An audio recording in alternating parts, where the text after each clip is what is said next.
50 మంది ప్రజలకు నాతో పాటు ఇక్కడ ఉన్నటువంటి మాజీ శాసనసభ్యులు శ్రీ ఆల వెంకటేశ్వర రెడ్డి గారు, శ్రీ బాల్క సుమన్ గారు, శ్రీ పుట్ట మధు గారు, అదేవిధంగా సోదరి సుమిత్ర గారు, అందరికీ కృష్ణాష్టమి శుభాకాంక్షలు. వినిపించట్లేదా? Okay, is it okay? Krishnashtami శుభాకాంక్షలు.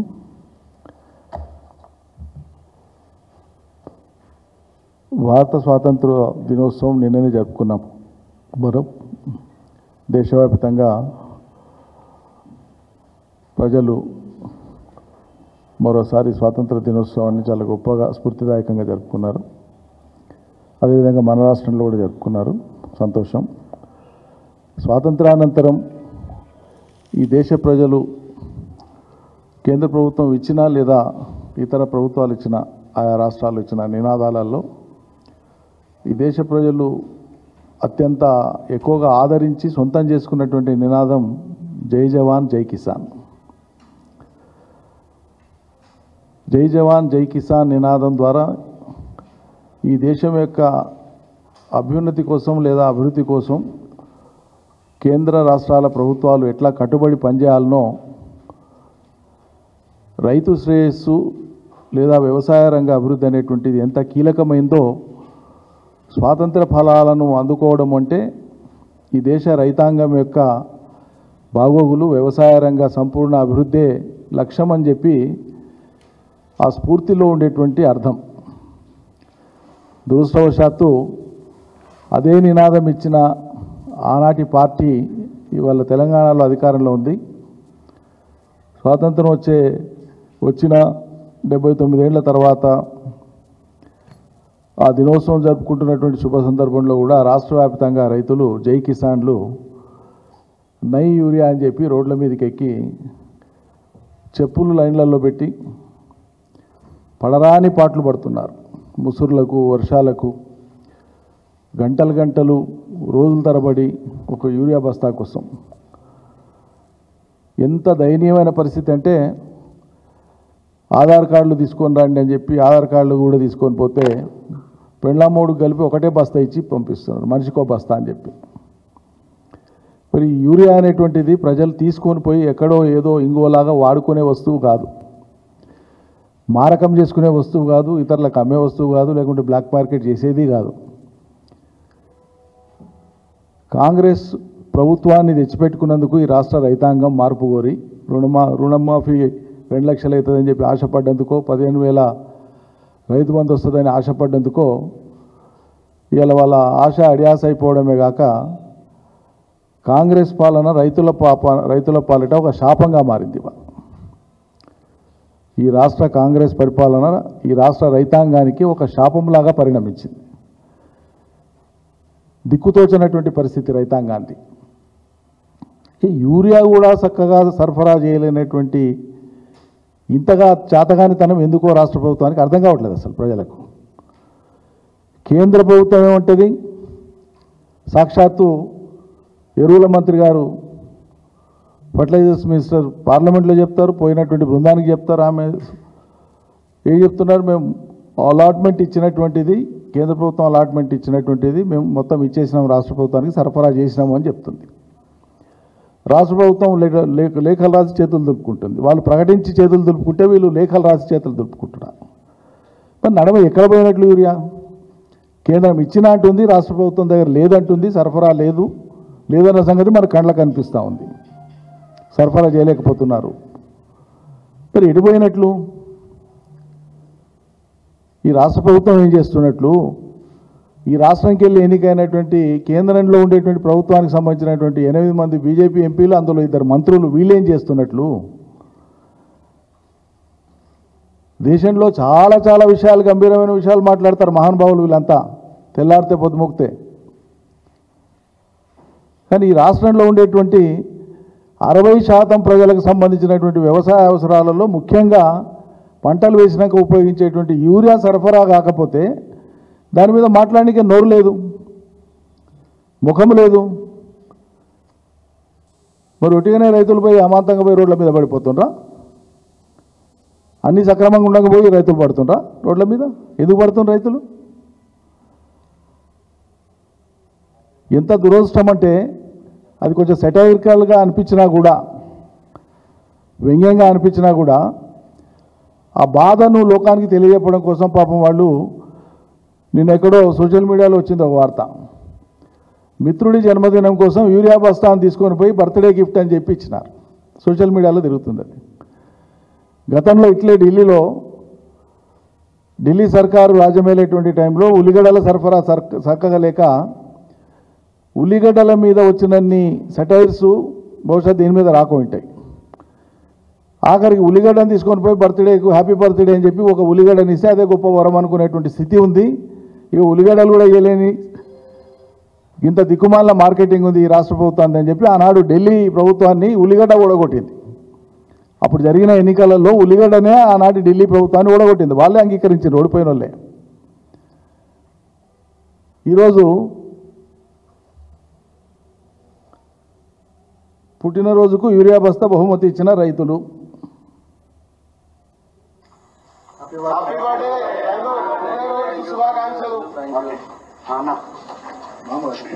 ఈరోజు మా మిత్రుడైనటువంటి మార్ కిషన్ రెడ్డి 50వ పుట్టినరోజు సందర్భంగా మేము రైతులమందరం, ఇక్కడ ఉన్న దాదాపు అందరం రైతులమే, కాకపోతే యూరియా కొరత వల్ల ఇది ఒక గిఫ్ట్ ప్లస్ నిరసన విధంగా తెలియజేస్తూ ఈ యూరియాను ఒక బస్తా ఒకరికి ఒకే బస్తా ఇస్తున్నారు కాబట్టి ఈ మార్ కిషన్ రెడ్డి అనే రైతుకు మేమందరం కలిపి ఒక యూరియా బస్తా బహుమతిగా ఇవ్వడం జరుగుతుంది.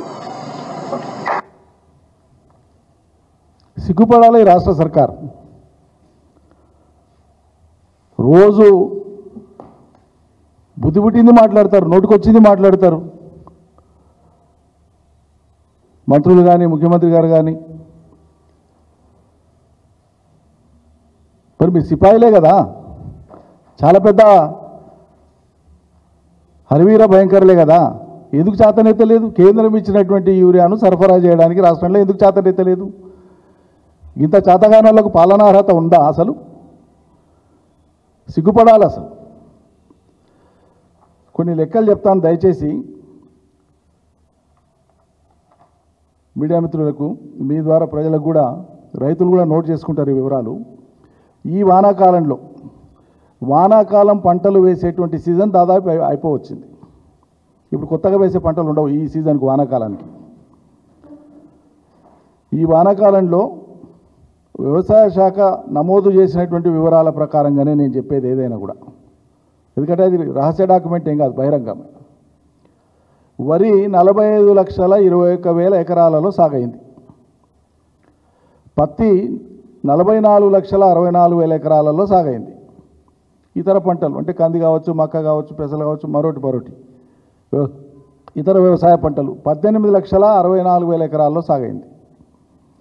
ఇవి కాక ఉద్యాన పంటలు ఉంటాయి, తోటలు ఉంటాయి, మామిడి తోటలు కానీ, నిమ్మ తోటలు కానీ, బత్తాయి తోటలు కానీ, జామ తోటలు కానీ, ఇటువంటి తోటలు. ఈ తోటలు ఉద్యాన పంటలు. ఇవి 9,34,000 ఎకరాల్లో సాగులో ఉన్నాయి. ఈ మొత్తం కలిపితే 1,17,83,000 ఎకరాల సాగు విస్తీర్ణం ఈ వానాకాలం సీజన్కు. సరిగ్గా గత సంవత్సరం ఏడాది కింది వానాకాలానికి సంబంధించినటువంటి వివరాలు మీకు చెప్తాం. ఇవి కూడా వ్యవసాయ శాఖ నమోదు చేసినవే.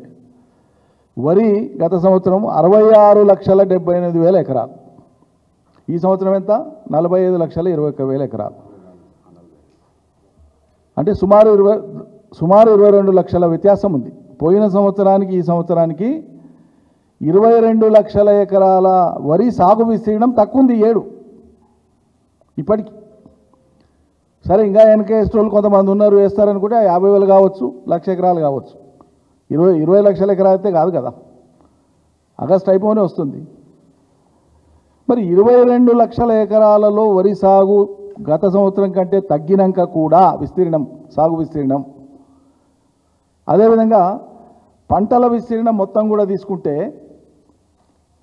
పోయిన సంవత్సరం కంటే ఈ సంవత్సరం 10 లక్షల ఎకరాల్లో పంటల విస్తీర్ణం తక్కువ ఉంది, అన్ని పంటలు కలిపి తీసుకుంటే కూడా. మళ్ళీ అదేవిధంగా 2022లో మా ప్రభుత్వంలో గరిష్ట పంటల విస్తీర్ణం అన్ని పంటలు కలిపి వానాకాలం సీజన్లో 1,35,00,000 ఎకరాలలో సాగైంది. 1,35,00,000 ఎకరాలలో అన్ని పంటలు కలిపి వానాకాలం సీజన్లో సాగైన సందర్భంలో కూడా ఇదే 10 లక్షల మెట్రిక్ టన్నుల యూరియాను మేము సక్రమంగా మొత్తం 1,35,00,000 ఎకరాల అన్ని పంటలకు, వరికి, పత్తికి, అన్ని పంటలకు మేము సరఫరా సజావుగా చేసినప్పుడు ఇలా 22 లక్షల ఎకరాలలో వరి తగ్గి ఉండంగా కూడా, మొత్తం విస్తీర్ణం 10 లక్షల ఎకరాలు తగ్గి ఉండంగా కూడా ఈ సర్కారు ఎందుకు సరఫరా చేయలేకపోతుంది? ఇది సర్కారు యొక్క ఘోరమైన వైఫల్యం కాదా? చాతగానితనం కాదా? మీ చాతగానితనానికి, మీ నిర్వహణ వైఫల్యానికి రాష్ట్ర రైతులు మూల్యం చెల్లించాలనా? వాళ్ళు కష్టాలు పడాలనా? వాళ్ళని కష్టాలు పెట్టడానికినే మిమ్మల్ని ఎన్నుకున్నారా? గత పాలన కంటే మరింత మెరుగ్గా ఏదో చేస్తామని చెప్పి కదా మీరు హామీ ఇచ్చింది, వాళ్ళు నమ్మింది. కానీ మీరు చేస్తున్నది ఏంటి? ఎరువుల సరఫరాను కూడా సవ్యంగా చేయలేనటువంటి దుస్థితి మీది. ఒక వానాకాలానికి సంబంధించి కేంద్ర ప్రభుత్వం ఎప్పుడైనా సరే ఏప్రిల్ మాసం కంటే ముందే ఫిబ్రవరి టు మార్చి మధ్యలోనే వాళ్ళు అలాట్మెంట్ ఇస్తారు, ప్లాన్ అలాట్మెంట్ ఇస్తారు ప్రతి సంవత్సరం దేశంలోని అన్ని రాష్ట్రాలకు. పోయిన వారం చెప్పినప్పుడు కూడా నేను అంశం చెప్పిన. కేంద్ర ప్రభుత్వం ఇచ్చేటువంటి అలాట్మెంట్కు ప్రామాణికత ఏంటి అంటే, అంతకు ముందు సీజన్లో మీరు వాడినటువంటి ఎరువుల వాడకం గరిష్టంగా ఎంత, పంటల విస్తీర్ణం ఎంత, ఇప్పుడు ఏమైనా పెరుగుదల తరుగుదల ఉంటుందా అది అంచనా వేసుకొని గత సంవత్సరం ఇచ్చిన దాన్ని దృష్టిలో పెట్టుకొని ఇస్తారు. ఈ సంవత్సరం వానాకాలానికి కూడా కేంద్ర ప్రభుత్వం ఇచ్చినటువంటి అలాట్మెంట్ 9,80,000 మెట్రిక్ టన్నుల యూరియాను అలాట్మెంట్ ఇచ్చింది ఈ రాష్ట్రానికి, తెలంగాణకు. అది ఏప్రిల్ టు ఆగస్ట్ లోపల కంప్లీట్గా డిస్ట్రిబ్యూట్ అయిపోవాలి. సెప్టెంబర్ మాసం కుషన్ పెట్టుకుంటారు కానీ సెప్టెంబర్ వరకు లాగరు.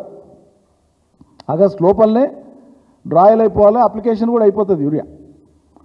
సెప్టెంబర్లో కొద్ది మాత్రమే ఉంటుంది. ఏప్రిల్ టు ఆగస్ట్ వరకు మొత్తం ఏప్రిల్ టు సెప్టెంబర్ వరకు ఇచ్చేటువంటిదేమో 9,80,000 మెట్రిక్ టన్నులు. కానీ ఆగస్టు వరకు రాష్ట్ర ప్రభుత్వం సరఫరా చేయవలసింది ఎంత? ఆగస్టు నెలాఖరు వరకు అంటే 8,30,000 మెట్రిక్ టన్నులు సరఫరా చేయాలి. మిగిలినటువంటిది సెప్టెంబర్ కోసం వాడుకుంటారు, ఆ లక్ష ఇటు అటు ఉండేది. కానీ ఈ రోజు వరకు, ఆగస్టు వరకు ఈ రాష్ట్రంలో జరిగినటువంటి యూరియా సరఫరా ఎంత జరిగిందంటే 5,25,000 మెట్రిక్ టన్నులు మాత్రమే జరిగింది. అంటే 3 లక్షల మెట్రిక్ టన్నుల పైచీలకు యూరియా ఈ ఆగస్టు మాసం వరకే మైనస్ ఉంది. ప్లస్ రేపు సెప్టెంబర్ వరకు కావాల్సింది ఇంకో 1,00,000-2 లక్షల మెట్రిక్ టన్నులు కావాలి. పోనీ అట్లా స్టాక్ అయినా ఉందా ప్రభుత్వం దగ్గర, డీలర్ల దగ్గర? మార్కెట్ దగ్గర ఉండవలసినటువంటిది రెగ్యులర్గా ఉండేటువంటి కస్టమరీ యూసేజెస్, రెగ్యులర్గా మనం వాడేటువంటి విధానంలో మార్కెట్ దగ్గర 2 లక్షల మెట్రిక్ టన్నుల యూరియా బఫర్ ఉండాలి, స్టాక్ ఉండాలి ఈ టైం వరకు. ఇప్పుడు ఎంత ఉంది మార్కెట్ దగ్గర ఉండేటువంటిది? 23,000 మెట్రిక్ టన్నులు మాత్రమే ఉంది. ప్రతిరోజు సగటున ఈ రాష్ట్రంలో ప్రతిరోజు సగటున సరఫరా రైతాంగానికి కావలసినటువంటి మోతాదు, వాడకం మోతాదు 15,000 మెట్రిక్ టన్నుల యూరియా వాడతారు ప్రతిరోజు సగటున. ఓ రోజు 4,000 ఎక్కువ వాడతారు, ఓ రోజు 2,000 తక్కువ వాడతారు సగటున. ఈరోజు అందుబాటులో ఎంత ఉంది ప్రభుత్వం దగ్గర? 5,000 పైచీలకు మెట్రిక్ టన్నులు కూడా లేదు. మరి ఎందుకు ఈ దుస్థితి? ఈ చెప్పులు, పాస్బుక్లు, లైన్లల్లా ఇక అన్ని పేపర్లలో వస్తున్నటువంటి వార్తలు ఇవి. రోజు టీవీలలోనేమో రోజు వస్తున్నాయి, సోషల్ మీడియాలో రోజు మోగుతూనే ఉన్నాయి. ఆఖరికి సోషల్ మీడియాలో రైతులు తమ మిత్ర బృందానికి మొత్తానికి కలిపి ఓ మిత్రుడి జన్మదినానికి వాళ్ళు ఇచ్చినటువంటి కానుకను కూడా మనం చూస్తున్నాం, యూరియా బస్తాను. ఇవన్నీ ప్రతిరోజు వచ్చేటువంటి పత్రికలు. ఇక ఈయనకే చేతగాక ముఖ్యమంత్రి గారేమో రైతుల్ని నిలువరించండి అంటాడు. ఏం చేస్తారండి? యూరియా తీసుకుపోయి వీళ్ళని దాచిపెట్టుకుంటారా రైతులు? యూరియా తీసుకుపోయి ఇంకేమైనా అమ్ముకునేది ఉందా? పొలాలకు వేయడం తప్ప వేరే దానికి పనికిరాదు అది. ఇంకే రకంగా కూడా యూరియాను వినియోగించడానికి అవకాశం లేదు సమాజంలో.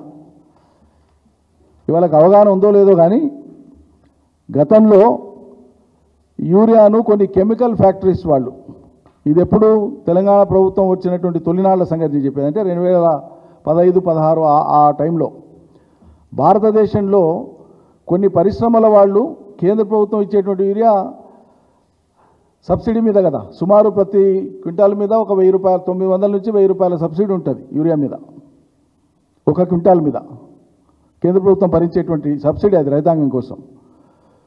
సో ఈ యూరియా ప్రైవేట్గా కెమికల్స్ తయారు చేసేటువంటి వాళ్ళు ఈ యూరియాను రా మెటీరియల్గా వాడుతున్నారు, దొంగతనంగా డీలర్లతో తీసుకొని అని చెప్పి ప్రభుత్వానికి నివేదికలు పోతే దాని మీద వాళ్ళు క్రాస్ చెక్ చేసుకొని మరి దీనికి పరిష్కారం ఏంది, ఏం చేయాలి, ఎన్ని చోట్ల కాపలా కాస్తాం ఇంత పెద్ద దేశంలో అని చెప్పి దానికి పరిష్కార మార్గంగా శాస్త్రవేత్తల సలహాతో ఏం చేస్తే సరిపోతుందంటే శాస్త్రవేత్తలు సలహా ఇచ్చినారు.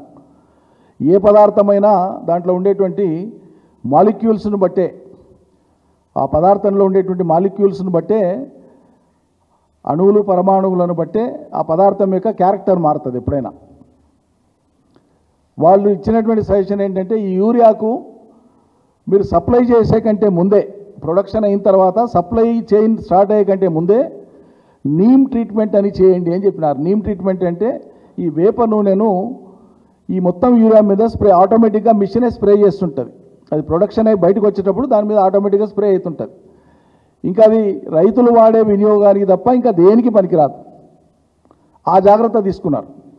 కాబట్టి అందుకే నేను ఎన్షూర్ చేసి చెప్పేది ఏంటంటే యూరియా అనేటువంటిది ఎవరు బుక్కేది కాదు, ఎవరు వాడేది కాదు, ఏ రకంగా ఇతరేతర ప్రయోజనాలకు ఉపయోగించడానికి అవకాశం లేనిది, నేరుగా వ్యవసాయ పొలాలకే వాడాలి. ఒకవేళ రైతులు ఏదైనా అదనంగా ఎక్కువ వాడుతుండ్రు అవగాహన లేక అనుకుంటే అది మనం అవగాహన సదస్సులు పెట్టవచ్చు. అది ఒకరోజు కాదు, కొన్నేళ్లుగా రైతులకు అవగాహన కల్పించవచ్చు. నానో యూరియాను కూడా ఇంట్రడ్యూస్ చేయొచ్చు, దాన్ని కూడా వినియోగంలోకి తేవచ్చు. అటువంటి జాగ్రత్తలు తీసుకోవచ్చు. కానీ బొత్తిగా లక్షల మెట్రిక్ టన్నుల యూరియా సరఫరా లేక రైతులంతా రోడ్ల మీద బారులు తీరి ఈ చెప్పులు పెట్టుకుంటేనంటే ఇంతకంటే సిగ్గుమాలతనం ఉంటుందండి ఏ రాష్ట్ర ప్రభుత్వానికైనా ప్రజాస్వామ్యంలా? ఇంత అసహ్యం ఉంటుందా? ఎక్కడ పోయా జై కిసాన్? మరి నో జై కిసాన్, ఇంకా only business, political business deals. రైతు పట్టడు, రాజ్యం పట్టదు. ఇంత దుస్థితి. ప్రతి పేపర్, ఈ పేపర్ ఆ పేపర్, ఆంధ్రప్రభ, సాక్షి, ఈనాడు, అన్ని పేపర్లలో వస్తున్నాయి, రోజు వస్తున్నాయి. ఈ కలత అనిపించదా కొద్దిగా? హరి ఇంతమంది అన్నదాతలు మిమ్మల్ని నమ్ముకొని మీరేదో కేసీఆర్ కంటే ఎక్కువ మేలు చేస్తారని మీ మీద ఆశ పెట్టుకుంటానంటే ఎక్కువ చేయకపోతే మీ వల్ల కాలేదు, కారణాలు ఏమైనా కావచ్చు. ఉన్నది ఊడగొట్టడానికి మీరే కావాలన్నా మనగాళ్ళు?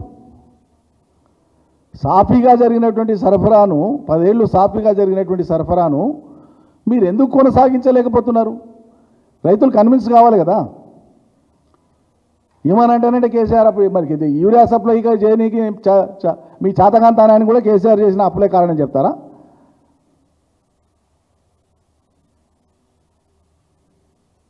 అటువంటిగా ఆ స్థాయికి కూడా మీరు పోతారా అనేటువంటి దాంట్లో నాకేం అనుమానం లేదు. వందే మారుతాలు కదా,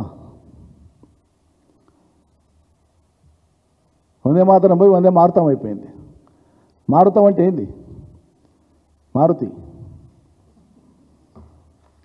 చక్కగా చేయకపోయినా గమనాన్ని ఉండాలి. చెడగొట్టడానికి మీరే కావాలన్నా? అరే ఒక అద్భుతమైనటువంటి స్కీమ్ రైతు బీమా లాంటిది తీసుకొని వచ్చి ఏ కారణం చేత ఒక రైతు మరణించినా రైతు కుటుంబానికి ఒక ఆదరు ఉండాలని ఎంత ఉదాత్తంగా ఆలోచన చేసి రైతు బీమాను తీసుకొని వస్తే ఆ రైతు బీమాను కూడా సరిగ్గా మీరు కొనసాగించలేకపోతుండ్రు. గత సంవత్సరం 2వ విడత premium, second half yearly premium ప్రభుత్వము సకాలంలో చెల్లించని కారణంగా, నిర్లక్ష్యపు కారణంగా సుమారు 5,000 రైతు కుటుంబాలు రైతు బీమా అర్హత కోల్పోయినాయి. 5,000 కుటుంబాలకు రైతు బీమా రావాల్సిన అర్హత పోయింది సర్కార్ తప్పిదం వల్ల. మళ్ళీ ఈ సంవత్సరానికి అవసరమైనటువంటి బీమా 1,359,66,00,000 అవుతుంది. ప్రభుత్వం వేసిన లెక్క ఇది. బీమా 3,225 రూపాయల చొప్పున మొత్తం రైతు బీమాకు అర్హులైనటువంటి రైతుల సంఖ్య ఈరోజు రాష్ట్రంలో 42,16,000 రైతు బీమాకు అర్హులైన రైతుల సంఖ్య.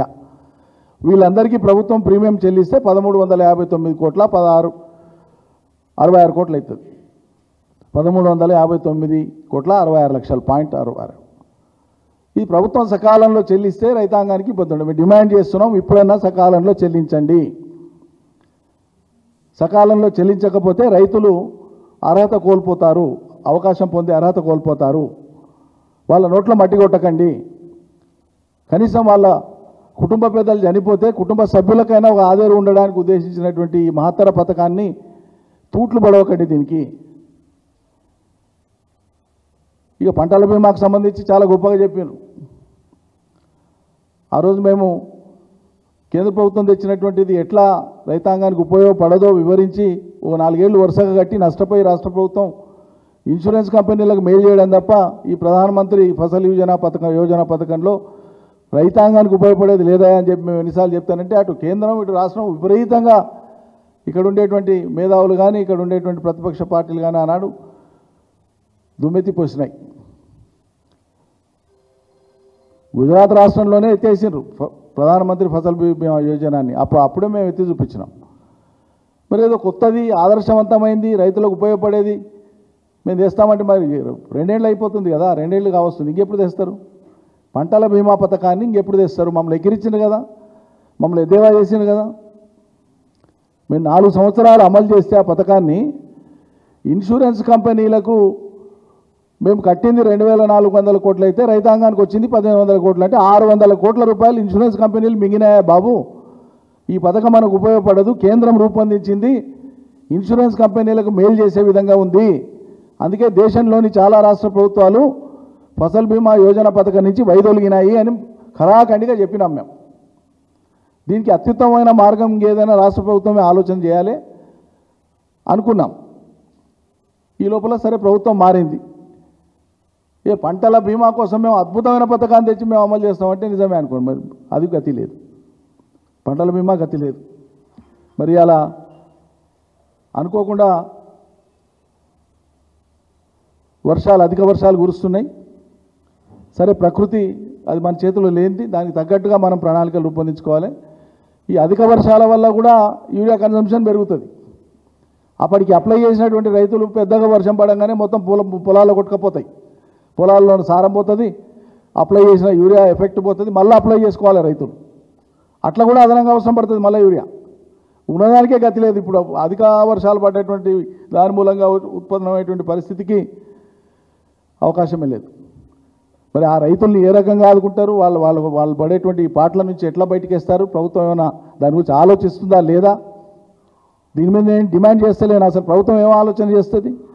ఆయా జిల్లాల్లో పంట మునిగినటువంటి పొలాలను ఆయా జిల్లాల మంత్రులు కానీ ముఖ్యమంత్రి కానీ సందర్శించి రైతులకు ఎట్లా ఊరట కల్పిస్తారో, ఎట్లా సాంత్వన కల్పిస్తారో చెప్పండి, ప్రజలకు ధైర్యం ఇవ్వండి. ఎవరు అడగనివి కొన్ని చెప్తుంటాడు ముఖ్యమంత్రి. ప్రజలు అడగండి, ప్రజలకు ఆసక్తి లేనిది. ఆ భాష గురించి ఎవడు అడిగిండండి? ఇండిపెండెన్స్ డే స్పీచ్లో ఎవడని అడుగుతాడు? అవసరమే ఉంది. ఆ ఇంగ్లీష్ భాష గురించి ఎందుకు? ఎవరి సబ్జెక్ట్ అది? ఎవరు ఎత్తుకున్నారు? ఎవరు అడిగినారు ప్రజలు? అది కామన్ సెన్స్ ఉంటే చాలు. ఇంగ్లీష్ ఎవడని అడిగిండా నీకు ఇంగ్లీష్ ఎందుకు రాలేదని? లేకుంటే రావాలని ఎవరైనా కండిషన్ పెట్టిందా? నువ్వు ఇప్పుడు ఓట్లు వేస్తున్నాం కానీ తర్వాత నువ్వు ఇంగ్లీష్ నేర్చుకోని ప్రజలు ఏమైనా చెప్పిందా? అది భాష వస్తే రాకుంటే దాని పెద్ద ఇష్యూ కాదు. అది ఎవరు కూడా చెప్పలే. కానీ నేను గుర్తు చేస్తున్నా, మేమెవరని చెప్పిన మాట కాదు ఇది. మీకు మద్దతు ఇచ్చినటువంటి మేధావి మీ రాహుల్ గాంధీ భావి ప్రధాని అవుతాడని బహిరంగంగా ప్రకటించేటువంటి ఒక మేధావి గారు ప్రొఫెసర్ కంచె అయ్యలయ్య గారు, ఆయన స్వయంగా 100ల వేదికలలో చెప్పిండు. రాహుల్ గాంధీ ముందు పోయి ప్రజెంటేషన్ కూడా ఇచ్చిండు. ఆయన నువ్వు కులగణన తీసుకున్నది, తర్వాత ఓబీసీల గురించి తీసుకున్న ఉద్యమం చాలా గొప్పది, స్ఫూర్తిదాయకమైంది, శాల్యూట్ అని చెప్పిండు. సంతోషం, ఓకే, హ్యాపీ. కానీ ఆయన ఇంకో మాట చెప్పిండు, ఈ ఆంగ్ల భాష అనేటువంటిది మా బీసీల చెంతకు రాని కారణంగానే, మా బీసీలకు నేర్పని కారణంగానే ఇగో మేము వెనకబడ్డాము, ఇది యథార్థం అని చెప్పిండు ఆయన. రాహుల్ గాంధీ గారు దాన్ని స్వీకరించి ఆయన ట్వీట్ చేసిండు. మరి రాహుల్ గాంధీ ఏమో ఆంగ్ల భాష యొక్క ప్రాధాన్యతను అంగీకరించి స్వీకరించి ట్వీట్ చేసి ఇది మా విధానం అన్నట్లు ప్రకటిస్తే, ఈ ఇంగ్లీష్ రాకపోతే ఏమవుతుంది, కామన్ సెన్స్ ఉంటే చాలని రేవంత్ రెడ్డి గారు అంటారు. ఈ అడగని ఏమంటారు, ఈ మాటలతో ఏమవసరం ఉందండి? ఈ వాచాలత్వం అంటారు. ఏమవసరం ఉంది దీనికి? రైతుల వెతలు తీర్చే ఆలోచన చేయి కామన్ సెన్స్ ఉంటే. ఈ సర్కారుకు కామన్ సెన్స్ ఉంటే రైతుల బాధలను తొలగించే ప్రయత్నం చేయండి. రైతుల భాషలనే చెప్తున్నా నేనేమో ఆంగ్లంలో చెప్తలేను. అచ్చ తెలుగునే చెప్తున్నా, అచ్చ తెలంగాణ భాషలనే చెప్తున్నా, అచ్చ పాలమూరు భాషలనే చెప్తున్నా. లేని కష్టాలను మేమేం చిత్రీకరిస్తలేము. ఉన్నవే ఇవి, అవి కూడా రైతులవే. అందరం రైతు కుటుంబాల నుంచి వచ్చిన వాళ్ళమే. ఏడాది పొడవునా పనిచేసేటువంటి రైతుకు ఎన్ని బాధలు ఉంటాయో, ఎన్ని కష్టాలు ఉంటాయో, ఎన్ని అవరోధాలు ఉంటాయో అన్నీ తెలిసిన వాళ్ళం, ఎరిగిన వాళ్ళమే, అనుభవిస్తున్న వాళ్ళమే. దీనికి సమయం ఇవ్వకపోతే ఇంకా దేనికి సమయం అండి? 50 సార్లు పోయేసి ఢిల్లీకి అవసరమైనటువంటి యూరియా తెచ్చుకోనికి సాధ కాదు మీకు. మీకు ప్రత్యక్ష పరోక్ష సహకారం అందించేటువంటి బీజేపీ ఎంపీలు వాళ్ళు కూడా యూరియా గురించే మాట్లాడరు, యూరియా తెచ్చే ప్రయత్నం ఏం చేయరు. ఇక రాష్ట్ర రైతాంగం మేము చేసినటువంటి పాపానికి ఇక మేము అనుభవించాల్సిందే ఈ శాపం అన్నట్లు వాళ్ళు పాపం బాధపడతా ఉన్నారు రోజు. ఇంతకు మించి వేరే లేదు. మరి రాష్ట్ర ప్రభుత్వం ఏం చేస్తుందో చూద్దాం. జై తెలంగాణ.